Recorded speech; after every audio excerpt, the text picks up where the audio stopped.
Hola hermanos, buenos días.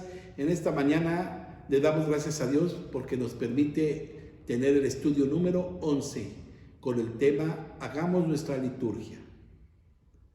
Vamos a leer lo que la palabra de Dios dice en el libro de Isaías capítulo 6 del 1 al 13. En el año que murió el rey Usías, vi yo al Señor sentado sobre un trono alto y sublime, y sus faldas llenaban el templo. Por encima de él había serafines. Cada uno tenía 6 alas. Con 2 cubrían sus rostros, con 2 cubrían sus pies, y con 2 volaban.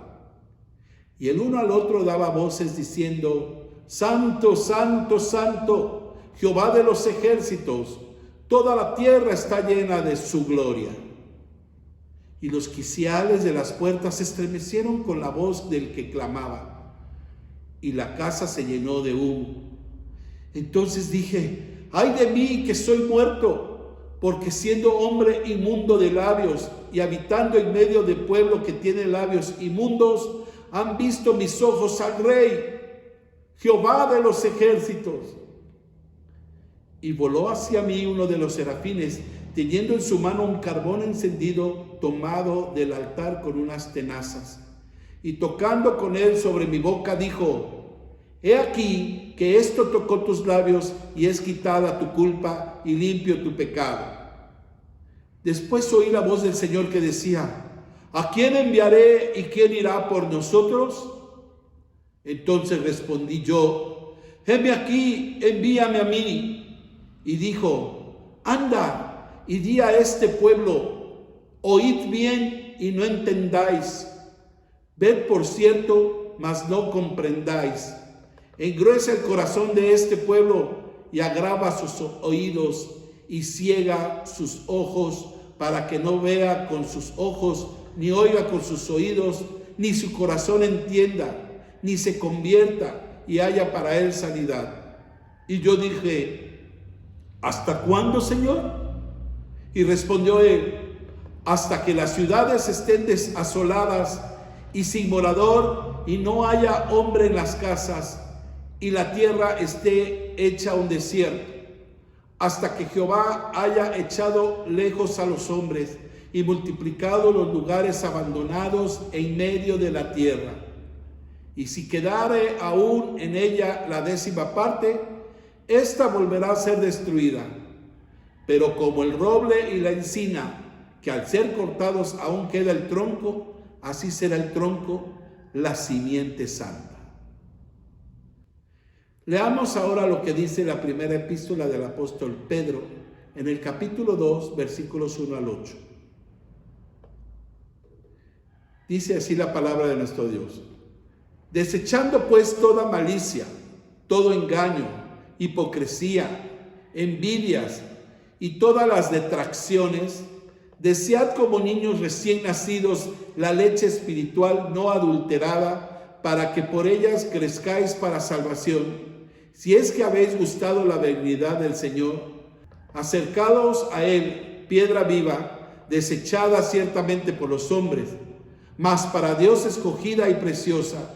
Vosotros también, como piedras vivas, sed edificados como casa espiritual y sacerdocio santo, para ofrecer sacrificios espirituales aceptables a Dios por medio de Jesucristo. Por lo cual también contiene la Escritura: he aquí, pongo en Sión la principal piedra del ángulo, escogida, preciosa, y el que creyere en él no será avergonzado. Para vosotros, pues, los que creéis, él es precioso, pero para los que no creen, la piedra que los edificadores desecharon ha venido a ser la cabeza del ángulo, y piedra de tropiezo y roca que hace caer, porque tropiezan en la palabra siendo desobedientes, a lo cual fueron también destinados. Oremos, hermanos. Nuestro Dios, en esta mañana te pedimos, Señor, que sea tu Espíritu Santo quien dirija mi boca, Señor, y quien sea el que haga entender a cada uno de nosotros lo que tu palabra nos quiere decir en esta mañana. En Cristo Jesús. Amén. Sería muy interesante que en esta ocasión participemos en la elaboración de una liturgia con base en los estudios anteriores y el texto bíblico que acabamos de leer en 1 de Pedro 2, del 1 al 8. Es muy importante reconocer que la comunidad evangélica es parte de un grupo social más grande y que todo lo que afecta a ese grupo social, sus problemas, sus necesidades, le afectan también a la primera. Si la liturgia del culto es una liturgia que anima, que sana, que desenvuelve la alegría, esta debe partir de una realidad social y servir en función a ella, por lo que será necesario tomar en cuenta los aspectos tratados en el presente estudio. Como primer punto, ¿qué nos dice la palabra?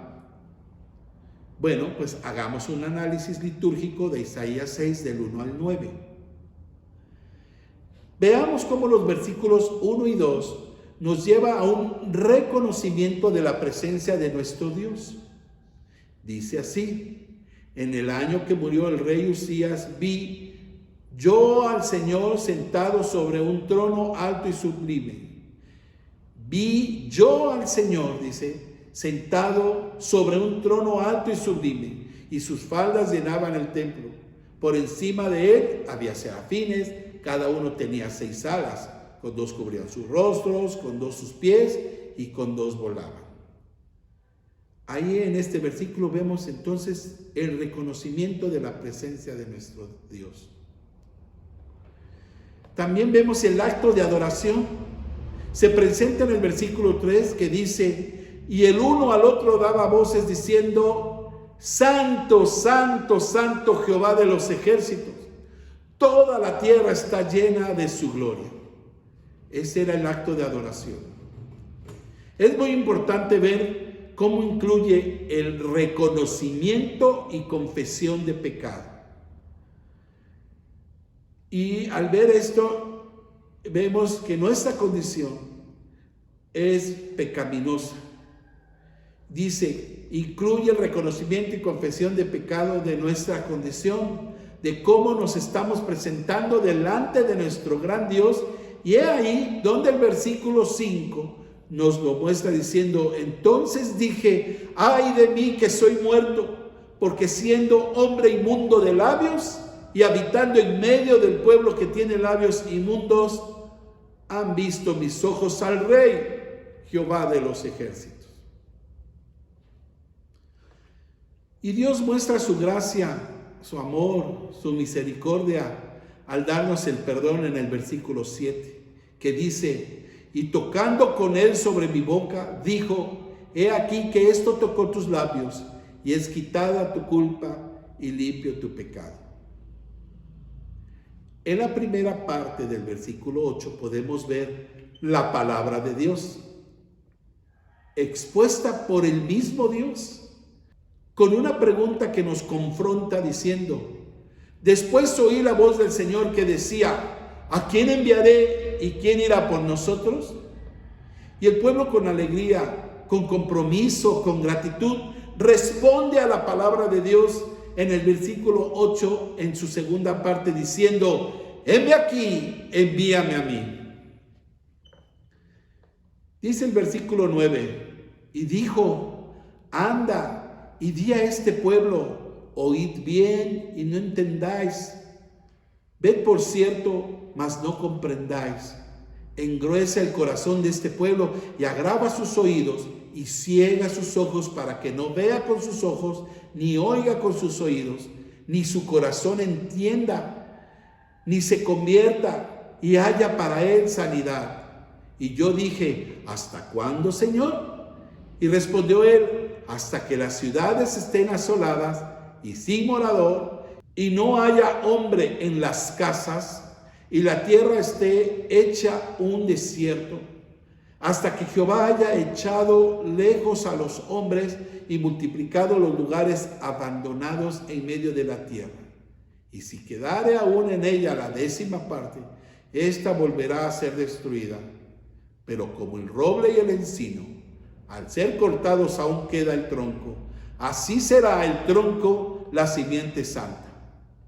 El pueblo de Dios, o sea, nosotros, amados hermanos, debemos oír el envío que Dios nos compromete a realizar en cada exposición o mensaje de su palabra. Y es ahí donde cada uno de nosotros debemos poner en práctica la enseñanza del sermón escuchado día a día, del sermón escuchado semana a semana, del sermón escuchado culto tras culto. Como segundo punto, ¿qué debemos tomar en cuenta en el proceso de elaborar una liturgia dominical? Bueno, en primer lugar, lo que es el tema del culto. Si se usa calendario cristiano, establezca sus prioridades y defina el tema. Como punto número 2, buscar un objetivo particular. Ver qué necesidades tiene la congregación. ¿Son doctrinales, de tibieza, de apatía, de enfermedad, de alegría, de gratitud? El punto 3 es el texto bíblico base. Si es del Nuevo Testamento, hay que buscar un antecedente en el Antiguo Testamento. Es bueno tener también un texto clave. El preludio es un área musical que nos permite introducirnos al culto. Debe ser una pieza musical o un himno que nos conduzca de un ambiente de prisa y agitación a un estado de paz, de tranquilidad, de serenidad. Este debe ser algo conocido que nos haga pensar en el tema del culto. El punto 5 son los cantos o himnos. Debemos buscar en las diferentes secciones y anotar lo que mejor vaya con el tema. Si fuera posible, busque un himno que fortalezca el tema del mensaje y se pueda cantar al terminar el sermón. Como punto 6 tenemos los recursos humanos. Buscar con tiempo quién dirija el culto, quién dirija los himnos, quién dirija las lecturas, etc. Y el punto 7 es los gestos litúrgicos. Tenemos que planear si la gente va a pasar al frente, a arrodillarse al altar, si se van a arrodillar en su lugar, si se pondrán de pie, ¿verdad? Etcétera. Tercer punto, establezca sus metas y ordene los momentos litúrgicos. Bien, el punto 1 tenemos que tomar muy en cuenta en lo que es la adoración. Es muy importante este punto. El 2, lo que es la confesión. De ahí pasamos a lo que es la proclamación y terminamos en el punto 4 con lo que es el compromiso. Podríamos ocupar una hoja para planear el culto. Por ejemplo, la hoja llevaría los siguientes datos: la fecha, la necesidad principal, nuestro objetivo específico es, el predicador es, el título del sermón, las lecturas del Antiguo y del Nuevo Testamento, himnos o estribillos relacionados con el tema, ya sea de alabanza, de confesión, de gratitud, de respuesta, de despedida. El director del canto congregacional será el coro, solista o grupo musical que participará es lo que cantará. El preludio será el himno fulano, mengano. El preludio será este himno o aquel. ¿Qué música para el ofertorio será? ¿Qué música usaremos para el postudio? Y en esta área musical, pues si el pianista tendrá que estar atento en el momento de los testimonios, si hay una poesía, si hay alguna lectura selecta, pues estar atento para acompañar en algo como un fondo musical, ahí muy ligerito, ¿verdad? Muy a lo lejos, este tipo de eventos. también tenemos que ver quiénes van a dirigir el culto. Así que, hermanos, con esta hoja de planeación, estoy listo para organizar el orden de culto. Dios les bendiga, amados hermanos. Buenas tardes.